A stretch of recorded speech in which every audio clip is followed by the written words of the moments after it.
একটা ছেলে তার বাবা মারা গিয়েছে, বাবার বিশেষ কিছু সম্পত্তি ছিল না, কোনো কিছু ছিল না। মারা যাওয়ার পরে মাকে বিভিন্ন কুটা দেয়, মাকে বিভিন্ন কথা বলে, তোমার জামাই আমার জন্য কি রেখে গিয়েছে। মার সাথে ভালোভাবে কথা বলে না, মার সাথে অনেক খারাপ ব্যবহার করে।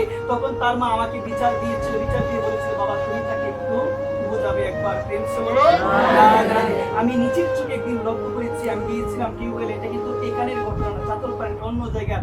আমি গিয়েছিলাম টিউবওয়েলে ঠাকুরের জন্য জল আনবো, যখন জল আনতে গিয়েছিলাম তাদের কোলে আমি গিয়েছিলাম। যাওয়ার পরে আমি লক্ষ্য করেছিলাম সেই ছেলে মার সাথে বিভিন্ন কথা বলতে বলতে কথার কাটাকাটি হয়েছে, সে মাকে কি করেছে, হাত দিয়ে ভাবে ধাক্কা মেরেছে একবার। আমি তাকে ডাক দিয়েছি, ডাক দেওয়ার পরে আমি তাকে কিছু বলি নাই, আমি বলেছি একটাই কথা বলেছি, তুমি যে কাজটা করেছো এটা ঠিক হয়েছে কি।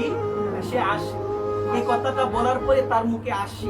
তারপরে আমি তাকে নিয়ে গেলাম, তাকে ধরে নিয়ে গেলাম, ঠাকুর সেবা দিলাম, তাকে বসিয়ে রাখলাম, সেবা দিলাম। সেবা দেওয়ার পরে আমি জমিতে চলে গিয়েছি, কারণ মানুষের সামনে তাকে বোঝানো যাবে না, বিশেষ কিছু কথা বলতে হবে যে কথাগুলো সে শুনতে পারে বা বুঝতে পারে। নিয়ে গেলাম, নিয়ে যাওয়ার পরে তাকে বিভিন্ন কথা আমি তাকে বললাম, বলার পরে একটা সিদ্ধান্ত আমি স্থাপন করলাম। স্থাপন করার পরে সে তার দুই নয়নে একটু জল আমি দেখতে পেয়েছি একবার। আমি তাকে একটা কথা বললাম, দেখো বাবার টাকা গুরুত্বপূর্ণ নয়, বাবার সংসারে থাকা এটাই হলো গুরুত্বপূর্ণ। তোমার জীবনে যদি বাবা না থাকে, এটা তার মতো দুর্ভাগ্য আর কিছু হতে পারে না একবার। আজকে তোমার বাবার টাকা নেই, এটা হলো তোমার কর্মফল। এটা কি গো মা? এটা হলো তোমার কর্মফল। সুচিনাং শ্রীমতাঙ্গে যুগভ্রষ্ট বিজয়তে, শাস্ত্রে বলা হলো, কি বলা হলো গো মা? যুগভ্রষ্ট বিজয়তে।